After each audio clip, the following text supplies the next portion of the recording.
brillantes, perversas, manipuladoras. No fue por casualidad, ni un hecho al azar. Fueron 50 semanas de asesinatos planeados.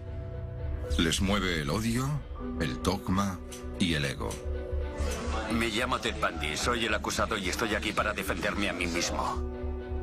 La característica común, una inteligencia excepcional. ¿Qué ha transformado a hombres tan inteligentes en asesinos brutales? ¿Cuál es el más malvado? Existe una escala para medir los comportamientos más oscuros del ser humano, los actos de maldad. Mide la mente criminal y el crimen. Desde asesinos impulsivos hasta asesinos en serie, esta escala de 22 niveles intenta determinar quién tiene el perfil de un psicópata.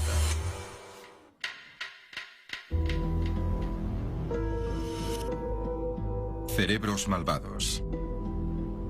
Son los asesinos más retorcidos. Su capacidad intelectual es su mejor arma.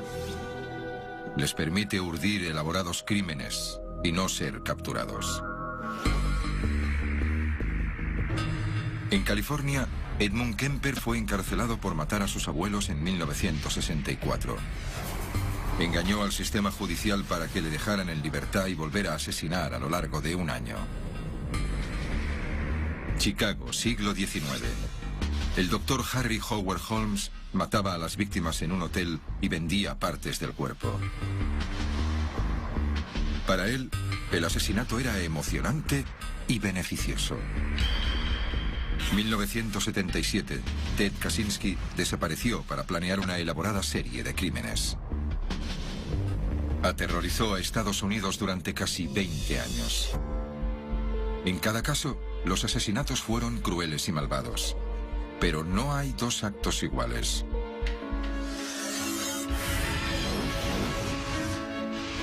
La escala de 22 niveles es una herramienta para clasificar a los asesinos y sus crímenes. El psiquiatra forense Michael Stone de la Universidad de Columbia creó la escala. El Dr. Stone investiga los historiales de los asesinos para comprender qué les motivó a hacerlo. Los asesinos en serie suelen ser ingeniosos. Planifican sus asesinatos para poder ejecutarlos. Los que los llevan a cabo con éxito son especialmente inteligentes. Estos asesinos suelen ocupar las categorías más altas en la escala de maldad. Edmund Kemper era uno de estos inteligentes asesinos. Hablamos de un asesinato a sangre fría, de mutilación, robo y violación.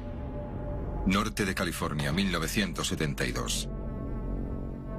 La mañana del domingo de resurrección, Edmund Kemper hizo la cama, se duchó y salió. La casa estaba ordenada. Parecía un día cualquiera, pero para Kemper era especial. Había cumplido el sueño de su infancia: matar a su madre.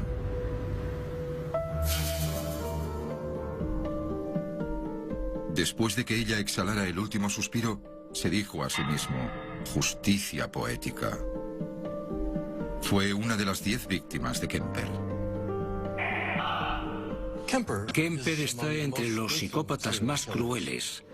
Este hombre de más de 2 metros asesinó, mutiló e incluso devoró a sus víctimas.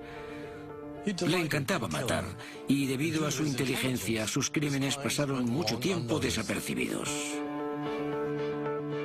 ¿Qué le llevó a matar a su propia madre? ¿Cómo alimentó su inteligencia ese crimen? Para comprender las raíces del sadismo de Kemper, el Dr. Stone examina su pasado. Descubrió detalles espantosos.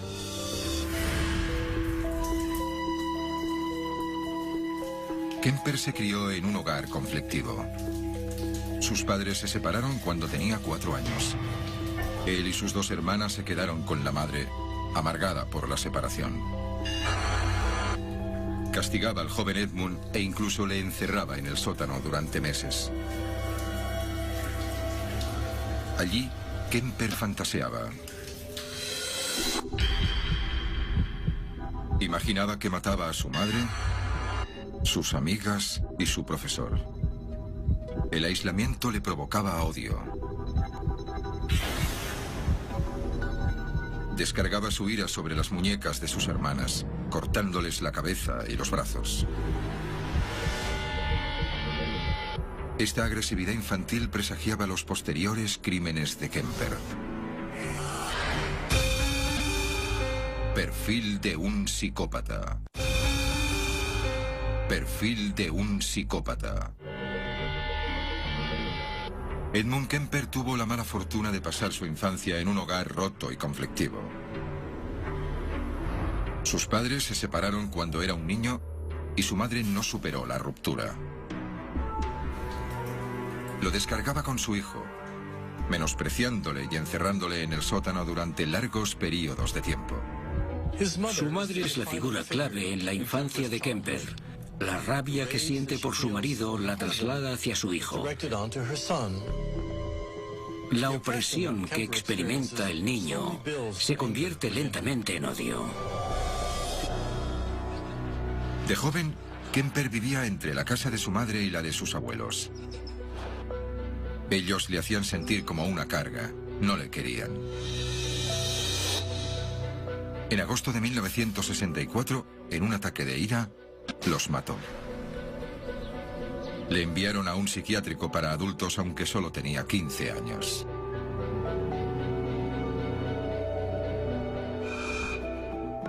Allí perfeccionó sus habilidades para el engaño. Obtuvo 136 puntos en el test de coeficiente intelectual. Superdotado, dijo un especialista. Rodeado de psicópatas, se dedicó a aprender de ellos. También se hizo amigo de los psicólogos que le trataban y consiguió un trabajo como ayudante de investigación. Se ocupaba de las pruebas psicológicas de los reclusos. Kemper memorizó 22 tests. Consiguió puntuaciones altas cuando los resolvía y recibió elogios de los psicólogos. Le dejaron en libertad en 1969. Kemper utiliza su inteligencia para engañar a las autoridades. Es algo que hacen los criminales más peligrosos. Tienen la capacidad de engañar no solo a sus víctimas, sino también a quienes los detienen. Para ello son muy calculadores y previsores. Llevan a cabo sus crímenes con absoluta precisión y cuando están en un ambiente que dispara su rabia, no tienen piedad. Cuando salió, Kemper tenía 20 años y le enviaron a vivir con su madre. Me devolvieron a la olla a presión de la que había salido. Era una relación muy depresiva y muy poco sana. Su madre continuó maltratándole. Le decía que era un fracasado como su padre. Cada vez que discutían, él cogía el coche y se iba sin rumbo fijo. A veces veía a jóvenes autoestimadas. Empezó a recogerlas, disfrutaba de su compañía y vulnerabilidad. Las primeras víctimas de Kemper fueron 2 universitarias. Las recogió y las mató a tiros. Llevó los cuerpos a casa y las descuartizó, como había hecho con las muñecas de sus hermanas. Guardó partes de los cuerpos en el congelador como trofeos. E incluso se comió algunos. Los restos los esparció por la costa californiana. Acabó matando y descuartizando a 6 chicas.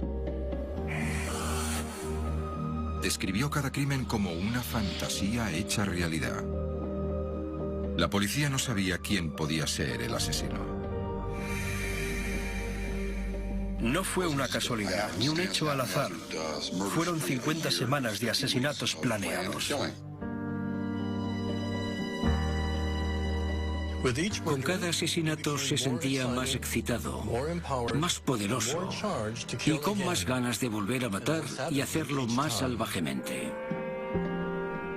La rabia de Kemper le llevó a matar universitarias, pero al final dirigió su ira hacia el origen de todo: su madre. El sábado de Pascua la golpeó brutalmente y la decapitó en su dormitorio. Después invitó a una amiga de su madre y también la mató. Al día siguiente se entregó. Durante la infancia de Kemper, su madre era una presencia abusiva. Cuando creció, canalizó su agresividad en asesinatos. Elegir universitarias era como matar a su madre una y otra vez. Finalmente, matarla era su represalia y la manera de cerrarlo todo. Condenaron a Edmund Kemper a 7 cadenas perpetuas. El Dr. Stone lo coloca en su escala. Por la naturaleza de sus crímenes y el placer sádico que experimentaba, lo colocaría en el nivel 22, la categoría más alta. Un lugar para los torturadores que incluyen desmembramiento y agresión sexual. Sin duda, uno de los asesinos más malvados aún vivos. ¿Cómo pudo Kemper matar con sus propias manos? ¿Hay algo que lo haga diferente y le convierta en un frío asesino?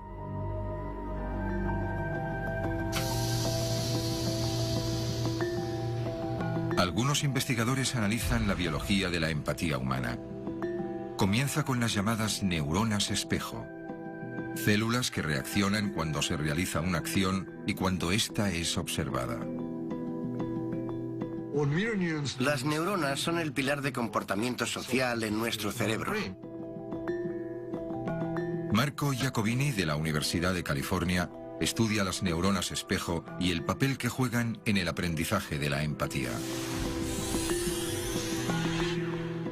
Cree que estas neuronas le dicen al espejo cómo leer y sentir emociones. Las personas que no tienen estas neuronas no pueden empatizar con otras. No pueden ver el dolor que siente otra persona. Para probar esta hipótesis, Iacoboni analizó a varios voluntarios mediante resonancias magnéticas, mientras observaban y respondían a elementos emocionales. Les enseñaron imágenes de personas que expresaban felicidad o enfado. Primero, les dijeron que simplemente observaran las imágenes. Después, que imitaran las emociones. Los resultados fueron asombrosos. Las imágenes del cerebro mostraron que las neuronas espejo se comunican entre dos partes del cerebro, conectando un acto al sentimiento. La actividad cerebral comienza en la región responsable del movimiento del músculo. Las neuronas espejo ordenan al cerebro que refleje el acto observado. Entonces, las neuronas envían un impulso al centro emocional del cerebro, conectando una emoción a ese acto. Así, cuando la gente normal ve una sonrisa, experimenta felicidad. Son los pilares de la empatía. Cuando siento ciertas emociones, las expreso con el cuerpo y la cara. Iacoboni validó su teoría probándola con personas especiales. Pacientes autistas que no suelen tener la habilidad de empatizar. Quiero que apuntes a la cara que muestra cómo se siente en la imagen. Enséñame la enfadada. Los autistas saben describir emociones. Enfadada. Avergonzada. Pero a muchos les cuesta sentirlas o expresarlas. Muéstrame felicidad. Las resonancias magnéticas de los autistas mostraron poca activación de las neuronas espejo. Cuanto más profundo es el autismo, menos actividad en las neuronas. No hay correlación entre autismo y violencia, pero Iacobini cree que el desapego entre las neuronas espejo y los centros emocionales del cerebro puede bloquear los sentimientos de empatía y ser clave para explicar la violencia.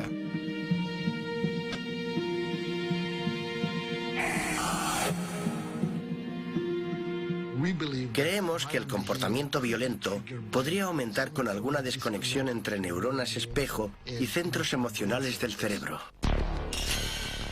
La falta de empatía es el punto de partida para comprender mentes como la de Edmund Kemper. Asesinos que, a pesar de su gran inteligencia, no han mostrado conmoción por sus víctimas. Uno de los más escalofriantes fue Ted Bundy. Me llamo Ted Bundy, soy el acusado y estoy aquí para defenderme a mí mismo. Bundy asesinó brutalmente a 35 mujeres en Estados Unidos en los años 70. Su espiral de violencia comenzó cuando estudiaba en la Universidad de Washington. Después de que una novia le dejara, quiso vengarse de las mujeres. Se ganaba su confianza haciendo de policía, bombero o empresario. Las golpeaba, violaba y estrangulaba. Ted Bundy era un impostor experto porque era muy atractivo y persuasivo. Sabía cómo aprovecharse de su buena imagen y encanto. Esto fue evidente en el juicio. Bundy se defendió él solo. Impresionó incluso al juez. Es un joven brillante. Habría sido un buen abogado. Me habría encantado verle ejerciendo frente a mí, pero eligió otro camino. Cuídese. Gracias. Bundy fue condenado a muerte y electrocutado en 1989.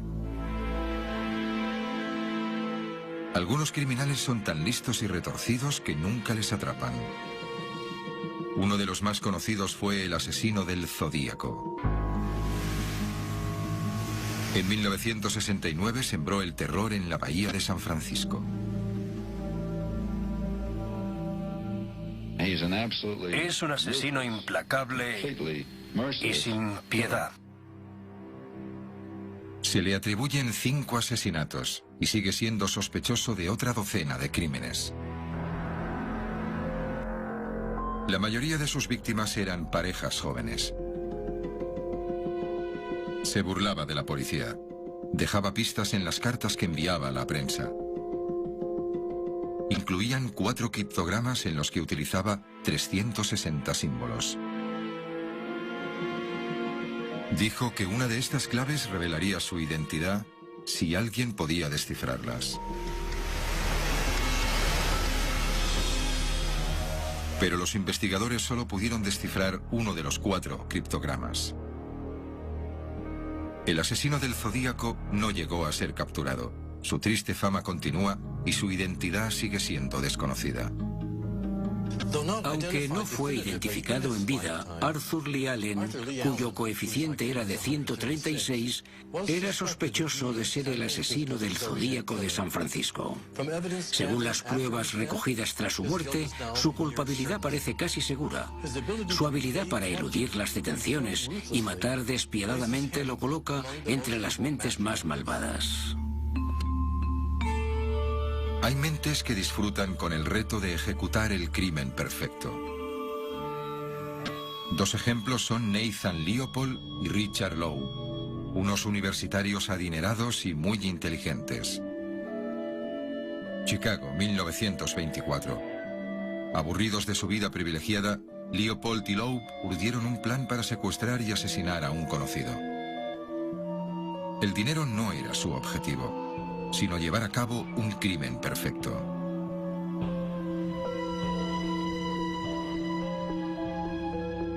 Secuestraron a un vecino de 14 años, Bobby Franks. Le apalearon hasta la muerte, echaron ácido en el cuerpo y quemaron la ropa. Después tiraron los restos a las vías del tren y enviaron una carta a sus padres exigiendo $10.000. La pareja disfrutaba al leer las noticias sobre su crimen. Todo había sido perfectamente elaborado. Pero cometieron un error.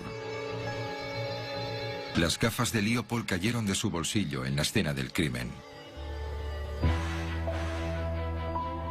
La policía las encontró cerca del cuerpo y consiguió arrestar a los asesinos. Durante el juicio, el fiscal describió el crimen como algo cometido de forma tan meticulosa que no habrían podido arrestarle si las gafas no se hubieran caído. Leopold y Loeb fueron declarados culpables y condenados a cadena perpetua. Criminales inteligentes, pero también aficionados como asesinos. No estaban en la liga de otro asesino de Chicago que les precedió décadas atrás. H.H. Holmes, un físico del siglo XIX, fue uno de los criminales más prolíficos y con mayor sangre fría de la historia. Para él, el asesinato no era solo un juego, sino algo lucrativo. En 1893, la Exposición Universal de Chicago estaba en su apogeo. Había muchos visitantes en la Ciudad del Viento. Muchos se alojaron en el hotel del Dr. Harry Howard Holmes. Tenía 3 pisos. Era un bloque conocido como el Castillo. Pero sus paredes eran una trampa mortal. La gente desaparecía tras su entrada en el hotel. Su destino es lo que aparece en las peores pesadillas. Holmes poseía todos los rasgos del mal. Le gustaba desmembrar, mutilar y abusar de sus víctimas. La espiral de asesinatos de Holmes duró 2 años. Perfil de un psicópata. Holmes fue un médico del siglo XIX cuya inteligencia era su mejor arma. ¿Qué transformó a ese médico en uno de los asesinos más depravados de la historia de Estados Unidos? Todo empieza en su infancia. Nació en 1861 y creció en soledad. La muerte le fascinaba.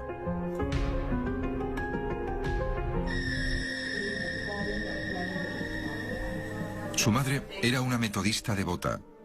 Le leía la Biblia cada día, inculcándole obsesivas ideas sobre el bien y el mal. Su padre era alcohólico. El niño intentaba evadirse sumergiéndose en los estudios y recogiendo macabros objetos. De niño solía estar solo. Se refugiaba en su increíble intelecto. Era un estudiante excepcional, pero de alguna manera su mente tendía hacia cosas morbosas. A los 16 años, Holmes se graduó en el instituto. Poco después estudió medicina, donde mostró una extraordinaria habilidad en la disección.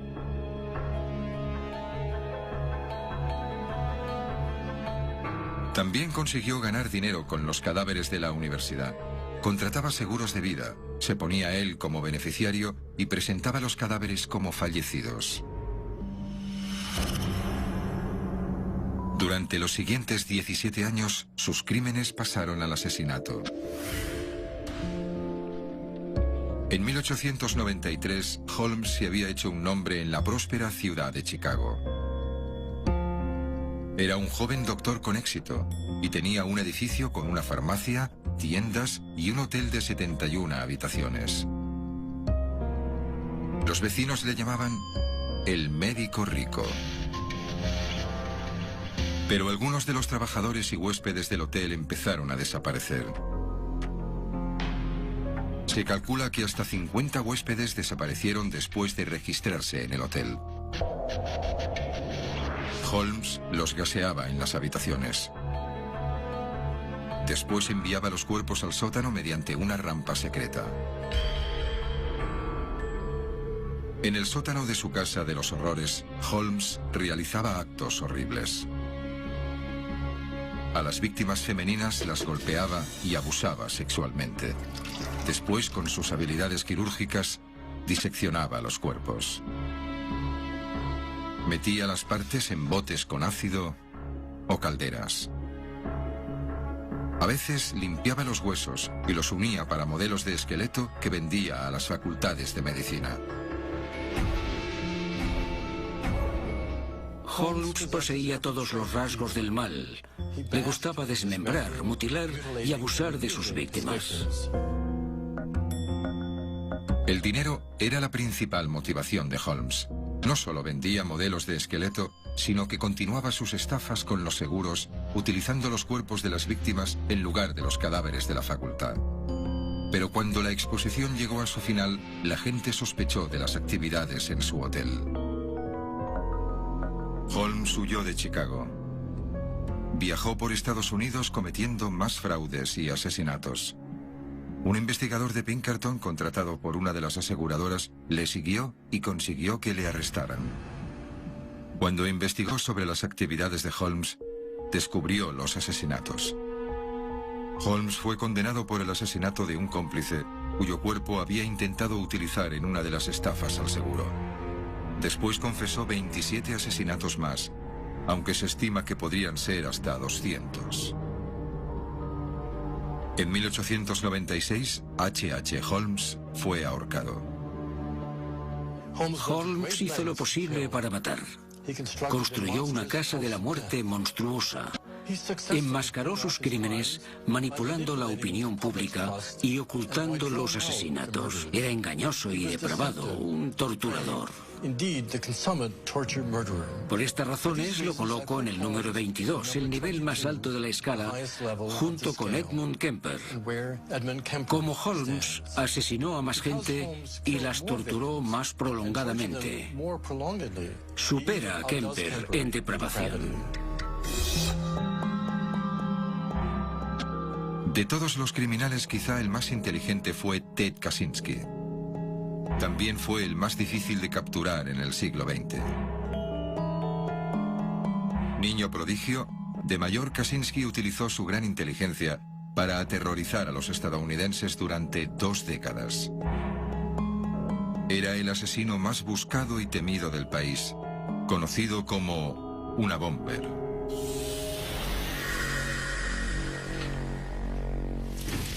Vivió aislado en una cabaña de madera de 3 metros por 4 y pasaba horas obsesionado con una trama criminal: cambiar el mundo mediante la utilización del terrorismo.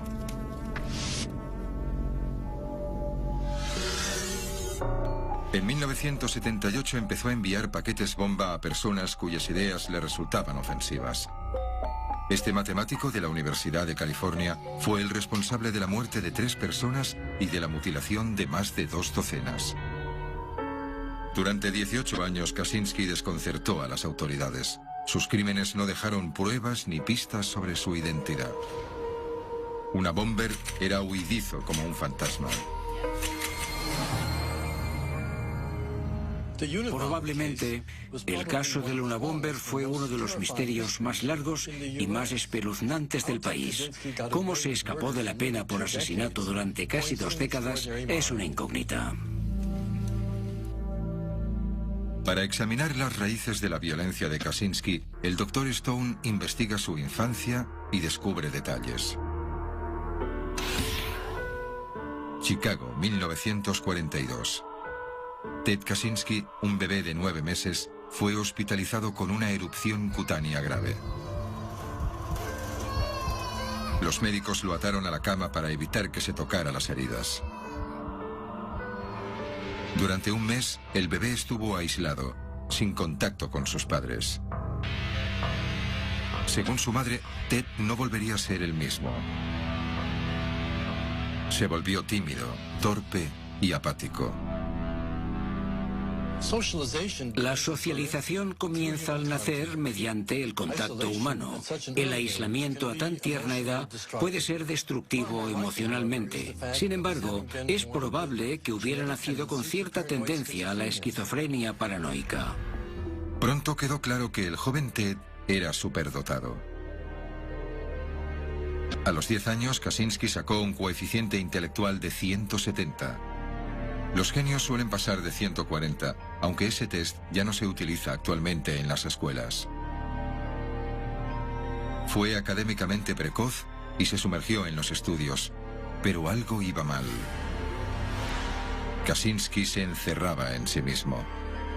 Pasaba mucho tiempo solo y mostraba agresividad hacia sus compañeros. En 1958, con 16 años, Kaczynski se matriculó en Harvard. Allí se presentó voluntario para un dudoso experimento psicológico. Para el proyecto se eligieron marginados sociales inteligentes.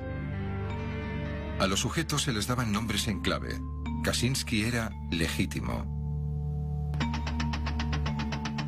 Los participantes debían escribir sobre su filosofía del mundo, su manifiesto personal. Sus visiones cambiaron mucho. El objetivo era probar su fuerza emocional.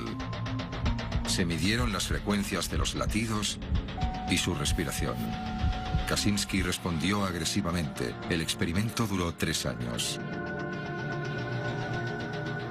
Ese tormento continuo a tal edad, que podría haber afectado a su hostilidad, finalmente encuentra una vía de escape.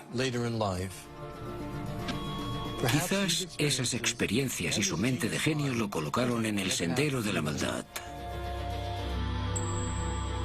Existen investigaciones que demuestran que los cerebros de estas personas no crecen igual que los normales y que los actos negativos pueden durar más. Sabemos que gente con el coeficiente intelectual muy alto tiene un coste asociado con su alto funcionamiento mental. El Dr. Paul Thompson es neurólogo en la Universidad de California. Controla el crecimiento del cerebro y explora cómo afecta la inteligencia al comportamiento. Un estudio analizó cada año los cerebros de mayor inteligencia durante varios años. Básicamente, tomamos una instantánea de la apariencia del cerebro cada año y las compilamos para hacer una película. Durante los 3 primeros años de vida, un cerebro normal tiene billones de células que realizan 1 millón de nuevas conexiones neuronales cada día. Los cerebros de jóvenes muy inteligentes tienen más células cerebrales.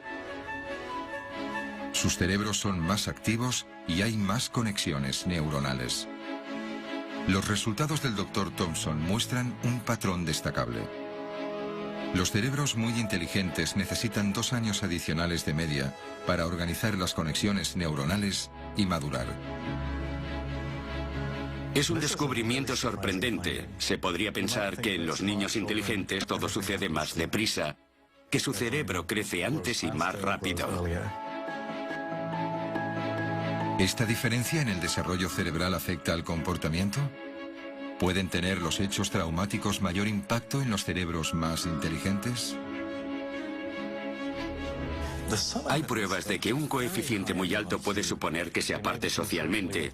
Quizás no se toman el tiempo para centrarse en otras zonas de desarrollo emocional y creemos una fijación extrema en objetivos intelectuales que pueden ser perjudiciales. No es probable que este ritmo de crecimiento haga que una mente brillante sea más vulnerable a la violencia. Pero otros estudios muestran que las experiencias negativas de la infancia pueden destruir células cerebrales y afectar al desarrollo emocional. Thompson lo ha demostrado analizando la maduración cerebral a lo largo de la edad. Ha descubierto que desde el nacimiento hasta los 20 años de edad, el cerebro es muy sensible. La experiencia durante ese tiempo es clave para el futuro desarrollo del cerebro siendo adulto. ¿Podrían los traumas infantiles y adolescentes de Ted Kaczynski haber motivado sus impulsos violentos? En 1962, Kaczynski se graduó en Harvard. Podría haberse convertido en un excelente matemático. En cambio, su genio le ayudó a convertirse en uno de los terroristas más conocidos, una bomber. Después de Harvard, Kaczynski realizó un doctorado y consiguió una cátedra de profesor en la Universidad de California. Pero 2 años después dimitió y se retiró a una vida tranquila en plena naturaleza en Montana.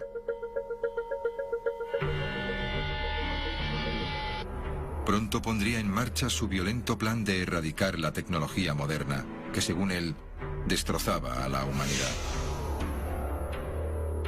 En 1978 envió su primer paquete bomba al Departamento de Ciencias de la Universidad de Chicago. Durante 9 años llegaron bombas a otras universidades y empresas. Una docena de personas fueron heridas y desfiguradas. Los explosivos eran cada vez más poderosos y mortales, pero no dejaban ninguna prueba.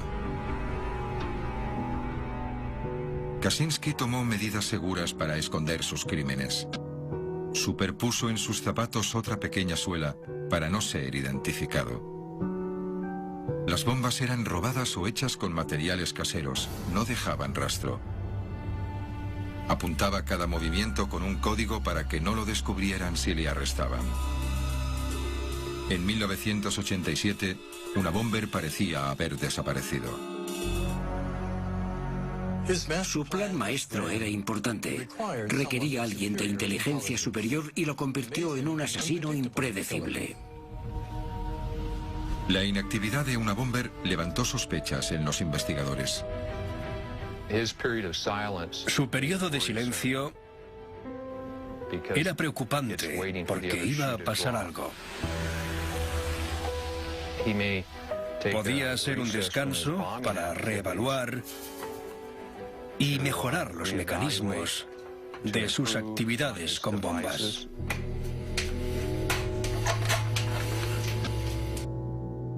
Dave Weba formaba parte del grupo que perseguía a una bomber. Después de años de investigación les costaba encontrar respuestas. Al principio no había pistas para relacionar las bombas con nada. Después del primer paquete bomba en 1978, hubo otro un año después en una universidad de Chicago. Después otro detonó en el interior de un aeroplano. Hubo heridos, pero no muertos. En 1985, una bomber reconoció su primer asesinato, el propietario de una tienda de ordenadores. Otras 15 víctimas fueron heridas o desfiguradas. Parecía que eran objetivos al azar, sin motivo aparente ni pistas. Kaczynski limpiaba sus huellas meticulosamente. Hacía sus propios tubos. Sabía que ese material podía ser rastreado y decidió elaborar sus propias pipetas, sujetadas con esparadrapo. Recogía pelos en los baños públicos y los metía en las bombas para despistar a los investigadores. Kaczynski tenía la mente de un ajedrecista. Siempre iba unos pasos por delante para confundir a los investigadores. Estaba deseoso de perfeccionar sus planes. Estando en Montana, Kaczynski se desplazaba lejos para buscar ingredientes para las bombas. Vivía de la tierra y con cierta austeridad necesitaba solo $300 al año. Solía pedir dinero a su familia para poder viajar a otras ciudades. Sus extremadas medidas consiguieron alejarlos de la zona. Al final, arrestaron a Ted Kaczynski. Pero no por las investigaciones de la policía, agentes del FBI e investigadores privados que le perseguían. Perfil de un psicópata. Durante casi 18 años, una bomber esquivó a la policía y al FBI. Sus bombas estaban diseñadas de modo tan inteligente que sus ataques parecían aleatorios y las autoridades estaban absolutamente perdidas. Sin embargo, descubrieron una conexión con las bombas. El dispositivo de deflagración era tan original que ningún experto lo conocía. Finalmente surgieron otras conexiones. Cada paquete había sido franqueado con sellos de Eugene O'Neill, que también proclamaba la venganza. Los agentes descubrieron algo con la palabra Boot. El apellido de la última víctima era Boot. Otra vivía en Ann Arbor, Michigan. Y otra víctima trabajaba de agente forestal.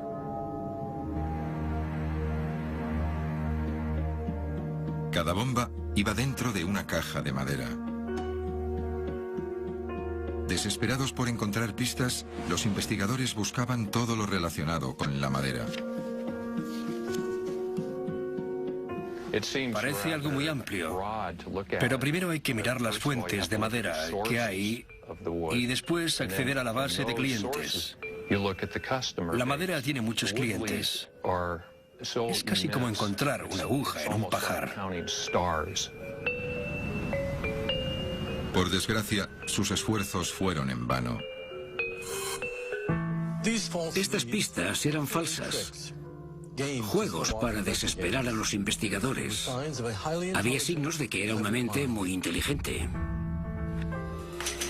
Pero lo que intentaba Ted Kaczynski podría llevarle a ser arrestado. Durante la tregua de Una Bomber de 1987 a 1993, Kaczynski escribía un manifiesto personal para que el mundo le entendiera. Una proclama de 65 páginas que llamaba a la destrucción de la tecnología moderna. Comenzaba así: la revolución industrial y sus consecuencias han sido un desastre para la raza humana. Kaczynski criticaba a los científicos, a los que codiciaban el poder y a los que luchaban pasivamente. Su manifiesto, irónicamente, maldice al tipo de persona que es él. Él mismo fue científico y deseaba poder. Aislado toda su vida, estaba enfadado con un mundo que no lo aceptaba. Encontró fuerza al convertirse en el Una Bomber. Al enviar estos paquetes bomba, mataba desde la distancia, pasivamente, un punto que condenaba en su manifiesto. En 1996, los investigadores encontraron su gran pista. Un hombre les dijo que estaba convencido de que era su hermano. Después de un mes peinando la zona de Montana, arrestaron a Ted Kaczynski. Quedaron impactados de su aspecto físico. Demacrado, mugriento y con aspecto salvaje. Pero a diferencia de su apariencia, la cabaña estaba limpia, ordenada y llena de libros. Había material para confeccionar las bombas y armas. Al FBI le costó 12 días hacer el inventario. Una búsqueda en su cabaña descubre la mente loca de un genio. Entre los psicópatas, Ted Kaczynski es único porque no mataba por placer sádico, sino por una causa filosófica. Su manifiesto muestra una mente brillante aunque enferma. Para muchos un genio malvado. Kaczynski fue acusado de matar a 3 personas y de herir a otras 11. Se declaró culpable y fue condenado a cadena perpetua sin libertad condicional. El Dr. Stone lo coloca en la escala de maldad. Por su planificación sistemática de asesinatos brutales, pero desde la distancia lo coloco en el nivel 16. Un lugar reservado para psicópatas que cometen múltiples actos depravados. Pero a diferencia de Kemper y Holmes, mató desde lejos. Nunca se enfrentó a sus víctimas, así que está más abajo en la escala. Mentes diabólicas. Parecen burlar a todo el mundo. Cometen numerosos crímenes a lo largo de años. Son difíciles de identificar, ocultan sus intenciones y atacan cuando menos lo esperas. Estos rasgos quizás les convierten en los más peligrosos. Mientras el Dr. Stone continúa la investigación de estos asesinos inteligentes, ayuda a entender por qué se convierten en criminales y cuál de ellos es más malvado.